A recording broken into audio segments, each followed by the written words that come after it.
Point two pro.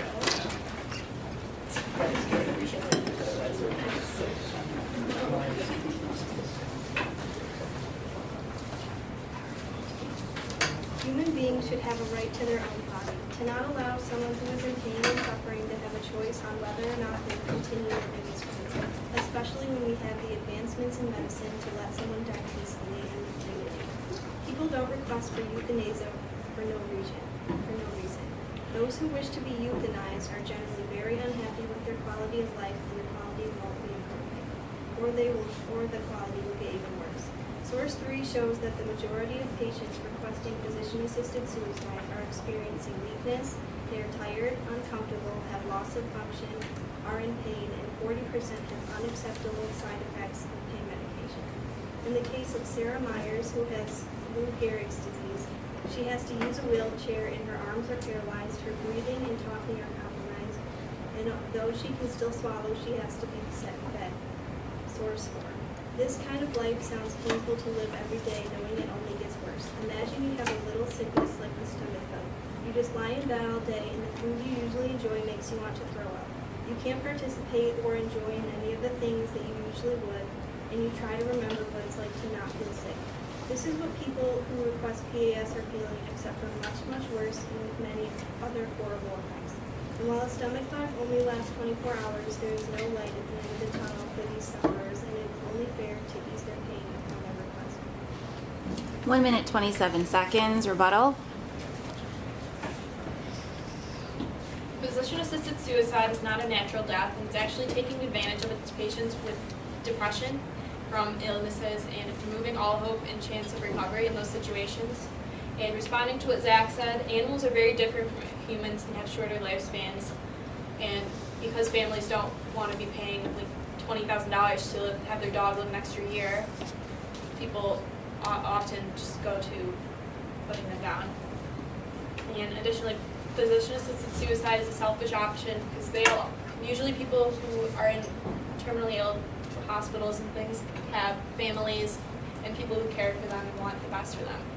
When there are usually cures and things that could be worked on and through modern science could solve their illnesses. 47 seconds. Point two. Con.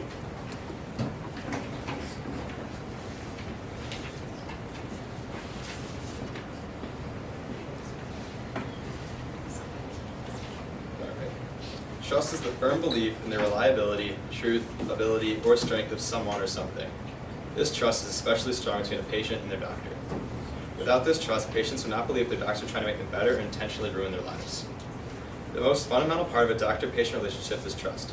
If doctor prescribes suicide illegal, patients wouldn't know if the doctor's ultimate motive was to heal them or end their life. The doctor's duty is to kill the pain, not the patient. Without this special bond between the patient and the doctor, nobody would know who to believe and help them to be treated and go back to remaining a healthy lifestyle. Physicians in their care of patients must establish a physician-patient relationship based on mutual trust and respect to be able to render the best care for their patients. Centuries ago, the physician Hippocrates wrote the Hippocratic Oath, which many of us took when we became physicians and guides us in the ethical practice of medicine. Source 1. Without this certain level of mutual trust between the doctor and the patient, nobody would be certain what the motives of the doctor or the patient are. This could potentially affect families due to the fact that without the family having trust of the doctor, the family may not bring someone who's very sick to receive help that could potentially hurt them even worse. Without having trust in the doctors, people would be afraid to ever try and receive help due to the fact that the motives of the doctor, who would supposedly help the patient, could be different than the motive imagined. 1 minute, 17 seconds. Rebuttal. So the issue with this idea of a lack of trust in the doctor is that it is in the doctor's best interest to cure the patient. By attempting to cure the patient, the doctor would be able to prolong the amount of time that the patient is paying them. So even assuming it's purely selfish, the doctor would still want to try and cure the patient because they'd get more money from the patient that way in the long run than if the patient died on them a month in. Also, the motives of the doctor don't matter because physician-assisted suicide is the patient's choice. So even if the doctor isn't allowed to persuade the patient anyway. 38 seconds. Point three. Pro.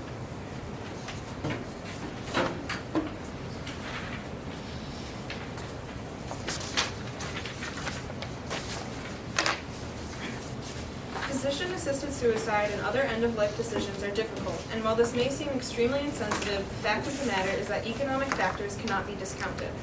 Obviously, no one should choose a physician-assisted death for purely economic reasons, but the financial aspect of PAS may convince some to give it a second look.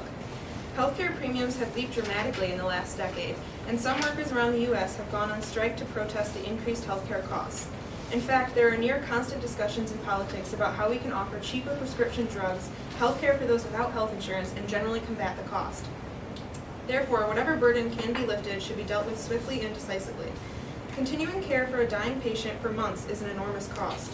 Whether the patient has health insurance or is paying out of pocket, they must pay for x-rays, lab tests, drugs, salaries for attending doctors, and overhead fees. Often, a month-long hospital stay can range between $50,000 and $100,000 just to keep a patient alive. Is this the best way to allocate our health care budget when the patient would rather die than continue to suffer? For example, the money may be better spent on patients that can be saved or to reduce healthcare premiums altogether.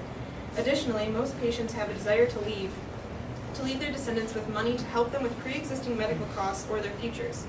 It is unreasonable to spend tens of thousands of dollars on people that only want to die. Government agencies such as Medicare and Medicaid are plunging the United States into bankruptcy, and any practice that can decrease costs should not be disregarded. Furthermore, there is a critical deficit of medical staff in the U.S., and recent studies have shown that understaffed hospitals make more mistakes and provide low-quality care. This will be a major issue in the coming decades as baby boomers begin to need palliative care and there's a shortage of professionals to attend to them. Therefore, is spending time, energy, and staff on a patient that no longer wants to live a good use of resources? 1 minute, 46 seconds. Rebuttal? As Katie said in her last rebuttal, that it's the patient's choice, but when a patient is diagnosed with mental illnesses such as depression, when a doctor prescribes them death, pretty much, it's really taking away all of their rights because they're in the wrong state of mind. And additionally, as to what was just said, legalizing euthanasia will unfairly target the poor and disabled and create incentives for insurance companies to terminate lives in order to save money, which is completely unethical. Also, Sophia said that PAS should be made available because a month's stay in a hospital can be extremely expensive, but that suggests that money has somehow become more important than life, which is a little weird. 37 seconds, point 3, Con.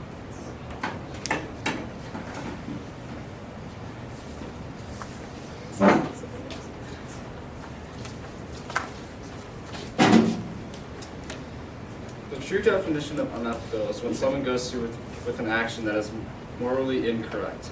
Physician-assisted suicide falls under this category. Let's start by analyzing what physician-assisted suicide actually is. Suicide is considered to be self-killing, and assisted suicide involves someone helping another person to end their own life. This puts stress on the mind of the person who assisted the suicide. An example of this is called euthanasia. This occurs when someone performs an action such as a lethal injection, which brings about death. When you think about it, it makes sense why someone who just assisted in the death of another would now be emotionally unstable. This is because a physician-assisted suicide is unethical and it goes against all morals of the human mind. You don't solve problems by getting rid of people to whom the problems happen to. The more difficult but humane solution to ending suffering is to address the problem, not get rid of the human. Pain is controllable. There's many ways to treat pain because of the vast technological advances we have in our current day society. The Nathaniel Alliance states that 95% of all pain is controllable and the other 5% can be reduced to a tolerable level. Source A states that in the Hippocratic Oath, I will give no deadly medicine to anyone if asked, nor suggest any such counsel. Source A. If a doctor were to go against this oath, and actions of such sounds pretty unethical to me. 1 minute, 26 seconds. Rebuttal? Well, going back to what Meryl said, places with PAS legalized check neurological function. There's actually a procedure to make sure that the patient is doing what's in their best interest because, once again, it's the patient's choice. There are strict regulations and psychiatric evaluations before patients are put through PAS.